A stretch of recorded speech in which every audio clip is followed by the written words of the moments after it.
ಸಕರಾಯಪಟ್ಟಣ ಹೋಬಳಿ ನಾಗೇನಹಳ್ಳಿ ಗ್ರಾಮದ ಶ್ರೀ ಆಂಜನೇಯ ವಿದ್ಯಾಸಂಸ್ಥೆ ಆವರಣದಲ್ಲಿ ರಾಜ್ಯ ಆಯುರ್ವೇದ ವೈದ್ಯಕೀಯ ಮಹಾವಿದ್ಯಾಲಯ ಮತ್ತು ಆಸ್ಪತ್ರೆ ಹಾಸನ ಇವರ ಸಂಯುಕ್ತಾಶ್ರಯದಲ್ಲಿ ಕಡೂರಿನ ಮಾಜಿ ಶಾಸಕ ದಿವಂಗತ ಎನ್ಕೆ ಹುಚ್ಚಪ್ಪ, ದಿವಂಗತ ಶಂಕರಮ್ಮ ಹಾಗೂ ದಿವಂಗತ ಎನ್ಎಸ್ ಚಂದ್ರಪ್ಪ ಇವರುಗಳ ಸ್ಮರಣಾರ್ಥವಾಗಿ ಉಚಿತ ಬೃಹತ್ ಆರೋಗ್ಯ ತಪಾಸಣೆ ಮತ್ತು ಮೂಳೆ ಸಾಂದ್ರತೆ ಪರೀಕ್ಷಾ ಶಿಬಿರ ಕಾರ್ಯಕ್ರಮವನ್ನು ನಡೆಸಲಾಯಿತು.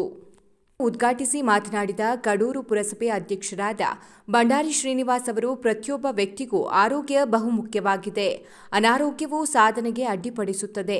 ಇತ್ತೀಚಿನ ದಿನಗಳಲ್ಲಿ ಆಹಾರ ಪದ್ಧತಿಯಲ್ಲಿನ ಬದಲಾವಣೆಯು ಅನಾರೋಗ್ಯಕ್ಕೆ ಮುಖ್ಯ ಕಾರಣವಾಗಿದೆ. ಪ್ರತಿಯೊಬ್ಬರೂ ತಮ್ಮ ಸಾಂಸ್ಕೃತಿಕ ಆಹಾರ ಪದ್ಧತಿಯನ್ನು ಅನುಸರಿಸಿ ಆರೋಗ್ಯವನ್ನು ಉತ್ತಮಗೊಳಿಸಿಕೊಳ್ಳಿ ಎಂದರು. ನಾವು ದಿನನಿತ್ಯ ಸೇವಿಸುವ ಆಹಾರ ಪದಾರ್ಥಗಳು ವಿವಿಧ ರಾಸಾಯನಿಕಗಳಿಂದ ಕೂಡಿ ವಿಷವಾಗಿ ಹೋಗಿದೆ. ಇವುಗಳಿಂದ ಹಣ್ಣು, ತರಕಾರಿ ಸೇರಿದಂತೆ ವಿವಿಧ ಆಹಾರ ಪದಾರ್ಥಗಳಲ್ಲಿರಬೇಕಾದ ಉತ್ತಮ ಅಂಶವು ಸಾಯುತ್ತಿದೆ. ಕೃಷಿಯಲ್ಲಿ ರಾಸಾಯನಿಕ ಗೊಬ್ಬರಗಳನ್ನು ಕಡಿಮೆ ಮಾಡಿ ಸಾವಯವ ಕೃಷಿ ಪದ್ಧತಿಯನ್ನು ಅನುಸರಿಸಿದರೆ ಆರೋಗ್ಯವನ್ನು ಸುಧಾರಿಸಿಕೊಳ್ಳಬಹುದು ಎಂದರು. ಡಾಕ್ಟರ್ ನಿತಿನ್ ರಾಜು ಮಾತನಾಡಿ, ಆರೋಗ್ಯದ ವಿಷಯದಲ್ಲಿ ಚಿಕಿತ್ಸೆಗಿಂತ ತಡೆಗಟ್ಟುವಿಕೆ ಬಹುಮುಖ್ಯ ಪಾತ್ರ ವಹಿಸುತ್ತದೆ.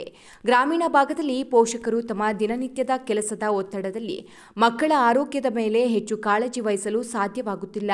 ಇದರಿಂದ ಮಕ್ಕಳು ಅನಾರೋಗ್ಯಕ್ಕೆ ತುತ್ತಾಗುತ್ತಿದ್ದಾರೆ ಹಾಗೂ ಯುವಕರು ವೃತ್ತಿ ಹರಿಸಿ ಹಳ್ಳಿ ತೊರೆದು ಪಟ್ಟಣ ಸೇರುತ್ತಿರುವುದರಿಂದ ವೃದ್ಧರ ಆರೋಗ್ಯ ಗಮನಿಸುವುದು ಕಡಿಮೆಯಾಗ್ತಿದೆ. ಆದ್ದರಿಂದ ಗ್ರಾಮೀಣ ಭಾಗಗಳಲ್ಲಿ ಕಾರ್ಯಕ್ರಮಗಳನ್ನು ಆಯೋಜಿಸಿ ಅವರ ಆರೋಗ್ಯ ಸುಧಾರಿಸಿ ಉತ್ತಮ ಜೀವನ ನಿರ್ವಹಣೆಗೆ ಸಹಕರಿಸುವುದು ನಮ್ಮ ಕರ್ತವ್ಯ ಎಂದರು. ಶ್ರೀ ಆಂಜನೇಯ ವಿದ್ಯಾಸಂಸ್ಥೆಯ ಅಧ್ಯಕ್ಷ ಎನ್ಎಚ್ ಮೋಹನ್ ಮಾತನಾಡಿ, ವೃದ್ಧರು ಸೇರಿದಂತೆ ಗ್ರಾಮೀಣ ಭಾಗದಲ್ಲಿನ ಸಾರ್ವಜನಿಕರು ತಮ್ಮ ಆರೋಗ್ಯ ತಪಾಸಣೆಗಾಗಿ ದೂರದ ನಗರಕ್ಕೆ ತೆರಳುವುದು ಆಯಾಸಕರ ಹಾಗೂ ಕಷ್ಟಕರ ಸಂಗತಿಯಾಗಿದೆ. ಇಂಥವರಿಗಾಗಿ ಗ್ರಾಮೀಣ ಭಾಗದಲ್ಲಿಯೇ ಆರೋಗ್ಯ ತಪಾಸಣಾ ಶಿಬಿರವನ್ನು ಏರ್ಪಡಿಸುವುದು ಒಂದು ಉತ್ತಮ ಕಾರ್ಯವಾಗಿದೆ. ಆಸ್ಪತ್ರೆಯ ವತಿಯಿಂದ ಅತ್ಯುತ್ತಮವಾದಂತಹ ಆಯುರ್ವೇದ ಚಿಕಿತ್ಸೆಯನ್ನು ಆರೋಗ್ಯಾಕಾಂಕ್ಷಿಗಳಿಗೆ ಈಗಾಗಲೇ ನೀಡ್ತಾ ಬರ್ತಾ ಇದ್ದೀವಿ. ಅದರ ಜೊತೆಗೆ ನಾವು ವಿವಿಧ ಗ್ರಾಮೀಣ ಪ್ರದೇಶಗಳಲ್ಲಿ ಹಾಗೂ ಎಲ್ಲ ಊರುಗಳಲ್ಲಿ ಆರೋಗ್ಯ ಶಿಬಿರಗಳನ್ನು ಇಂದು ಆಯೋಜಿಸ್ತಾ ಇದ್ದೇವೆ. ಇವತ್ತು ಆಯುರ್ವೇದ ಅಂತ ಹೇಳಿದರೆ ಜನಗಳಿಗೆ ಎಲ್ಲೋ ಒಂದು ಕಡೆ ಆಯುರ್ವೇದ ಚಿಕಿತ್ಸಾ ಪದ್ಧತಿಯಿಂದ ಕಾಯಿಲೆ ಹುಷಾರಾಗೋದು ತುಂಬ ನಿಧಾನ ಅನ್ನುವಂತಹ ಒಂದು ತಪ್ಪು ಕಲ್ಪನೆ ಇದೆ. ಖಂಡಿತವಾಗಿ ಅದು ಅಲ್ಲ. ಆರೋಗ್ಯ ನಿಟ್ಟಿನಲ್ಲಿ ನಾವು ಯೋಚನೆ ಮಾಡೋದಾದರೆ ಆಯುರ್ವೇದ ತುಂಬ ಚೆನ್ನಾಗಿ ಕೆಲಸ ಮಾಡ್ತದೆ, ತುಂಬ ಫಾಸ್ಟಾಗಿ ಕೆಲಸ ಮಾಡುತ್ತೆ. ಆದರೆ ಪ್ರತಿಯೊಂದು ಕಾಯಿಲೆಗಳಿಗೆ ಒಂದು ನಿಗದಿತವಾದಂತಹ ಸಮಯ ಅಂತ ಇರ್ತದೆ. ಈಗ ಹೇಗೆ ಅಂತ ಹೇಳಿದರೆ, ನಾವು ಒಂದು ಭತ್ತ ಬೆಳೀಲಿಕ್ಕೆ 6 ತಿಂಗಳ ಸಮಯಾವಕಾಶ ಬೇಕಂತ ಹೇಳಿದರೆ ನಾವು 3 ತಿಂಗಳಲ್ಲಿ ಭತ್ತವನ್ನು ಬೆಳೀಲಿಕ್ಕೆ ಸಾಧ್ಯ ಇಲ್ಲ. ಅದೇ ರೀತಿ ನಾವೇನಾದರೂ ರಾಸಾಯನಿಕಗಳನ್ನು ಕೊಟ್ಟು ಬೆಳೆಯೋದಾದರೆ ಅದರಿಂದ ಬರುವಂತಹ ಉತ್ಪನ್ನಗಳ ಬಗ್ಗೆ ನಾವು ಯೋಚನೆ ಮಾಡಬೇಕಾಗತ್ತೆ, ಅದರ ಇಳುವರಿ ಬಗ್ಗೆ ಯೋಚನೆ ಮಾಡಬೇಕಾಗತ್ತೆ. ಹಾಗೆಯೇ ಆರೋಗ್ಯದ ದೃಷ್ಟಿಯಲ್ಲಿ ಯೋಚನೆ ಮಾಡುವಾಗ ನಿಧಾನವಾಗಿ ನಮ್ಮ ಆರೋಗ್ಯವನ್ನು ಕಾಪಾಡುವ ನಿಟ್ಟಿನಲ್ಲಿ ಆಯುರ್ವೇದ ಖಂಡಿತವಾಗಿ ಕೆಲಸ ಮಾಡ್ತಾ ಇದೆ. ಈಗಾಗಲೇ ಅನೇಕ ತಂತ್ರಜ್ಞಾನಯುಕ್ತ ಬಳಕೆಯಿಂದಾಗಿ ಒಳ್ಳೆಯ ಔಷಧಿಗಳು ಆಯುರ್ವೇದದಲ್ಲಿ ಲಭ್ಯ ಇದೆ. ಮುಂಚೆ ಥರ ಕಷಾಯಗಳನ್ನು ಕುಡಿಬೇಕು, ಚೂರ್ಣಗಳನ್ನು ತಿನ್ನಬೇಕು, ಕಷಾಯ ಮಾಡ್ಕೊಂಡು ಕುಡಿಯೋದು ಕಷ್ಟ ಅನ್ನುವಂತಹ ಇವತ್ತು ತೊಂದರೆಗಳಿಲ್ಲ. ಇವತ್ತು ಅದಕ್ಕೆಲ್ಲ ಸಿರಪ್ ಫಾರ್ಮ್ಸಲ್ಲಿ, ಟ್ಯಾಬ್ಲೆಟ್ ಫಾರ್ಮ್ಸಲ್ಲಿ ಅವೈಲೇಬಲ್ ಇದೆ. ಹಾಗಾಗಿ ತುಂಬ ಸುಲಭವಾಗಿ ಆಯುರ್ವೇದ ಔಷಧಿಗಳನ್ನು ಸಹ ನಾವು ಇವತ್ತು ಸೇವನೆಯನ್ನು ಮಾಡಬಹುದು, ನಮ್ಮ ಆರೋಗ್ಯವನ್ನು ವೃದ್ಧಿಸ್ಕೊಳ್ಬೋದು ಅಂತ ಈ ಸಮಯದಲ್ಲಿ ಹೇಳಲಿಕ್ಕೆ ಇಷ್ಟಪಡ್ತೀನಿ.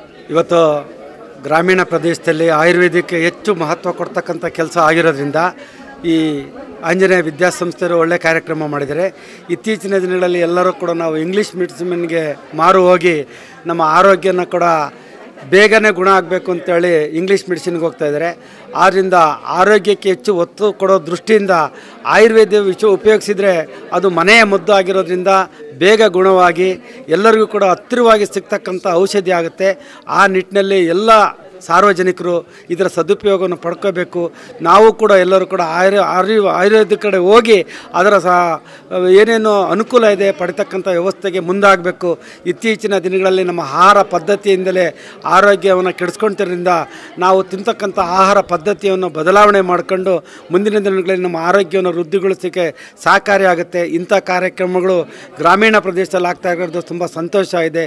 ಆ ನಿಟ್ಟಿನಲ್ಲಿ ಇವತ್ತು ಕೂಡ ನಾನು ಬಂದು ಈ ಕಡೂರು ಪುರಸಭೆ ಅಧ್ಯಕ್ಷನಾಗಿ ಈ ಕಾರ್ಯಕ್ರಮ ಉದ್ಘಾಟನೆ ಮಾಡೋದು ನನಗೂ ಕೂಡ ಸಂತೋಷಕರ ವಿಚಾರ. ಈ ಭಾಗದಲ್ಲಿ ಸುತ್ತಮುತ್ತ ಇರ್ತಕ್ಕಂಥ ಹಳ್ಳಿಯವರು, ಗ್ರಾಮೀಣ ಪ್ರದೇಶದಲ್ಲೂ ಎಲ್ಲರೂ ಇದರ ಸದುಪಯೋಗವನ್ನು ಮಾಡಿ ತಪಾಸಣೆ ಮಾಡಿಕೊಂಡು ಆರೋಗ್ಯಕ್ಕೆ ಹೆಚ್ಚು ಒತ್ತನ್ನು ಕೊಡಬೇಕಂತ ಇವತ್ತು ನಾಗನಹಳ್ಳಿ ಗ್ರಾಮಾಂತರ ಪ್ರದೇಶದಲ್ಲಿ ಆಯುರ್ವೇದಿಕ್ ಉಚಿತ ತರಬೇತಿಯನ್ನು ನಮ್ಮ ಸಂಸ್ಥೆಯಿಂದ ಹಮ್ಮಿಕೊಂಡಿದ್ದು, ಇದನ್ನು ಈ ಸುತ್ತಮುತ್ತಲಿನ ಜನಗಳು ಇದನ್ನು ಸದುಪಯೋಗ ಪಡಿಸಬೇಕು ಅಂತ ಹೇಳ್ತಾ, ಮತ್ತು ಇದೇನು ಆಯುರ್ವೇದಕ್ಕೇನು ಇದೆ ಇವತ್ತು ದೇಶ ವಿದೇಶಗಳಲ್ಲಿ ಮುಂಚೂಣಿಯಲ್ಲಿದೆ. ಅದರಿಂದ ಇದನ್ನು ಸದುಪಯೋಗಿಸಬೇಕು ಅಂತ ನಮ್ಮ ಸುತ್ತಮುತ್ತ ಗ್ರಾಮಸ್ಥರಿಗೆ ಸಾಕಷ್ಟು. ನಮಸ್ಕಾರ, ನಾನು ಜಯಶ್ರೀ ಅಂತ ರಾಜೀವ್ ಗಾಂಧಿ ಆಯುರ್ವೇದ ಆಸ್ಪತ್ರೆಯಲ್ಲಿ ಈಗ 4 ತಿಂಗಳಿಂದ ಟ್ರೀಟ್ಮೆಂಟಲ್ಲಿದ್ದೀನಿ. ಈ ಟ್ರೀಟ್ಮೆಂಟಿಂದ ಸಾಕಷ್ಟು ಬದಲಾವಣೆ ಆಗಿದೆ. ಈಗ ಪ್ರತಿಯೊಬ್ಬರು ಕೂಡ 40 ವರ್ಷ ಆದಂಥ ಮಹಿಳೆಯರಿರ್ಬೋದು, ಪುರುಷರಿರ್ಬೋದು, ಆರೋಗ್ಯನೇ ಇವಾಗ ತುಂಬ ಇಂಪಾರ್ಟೆಂಟು.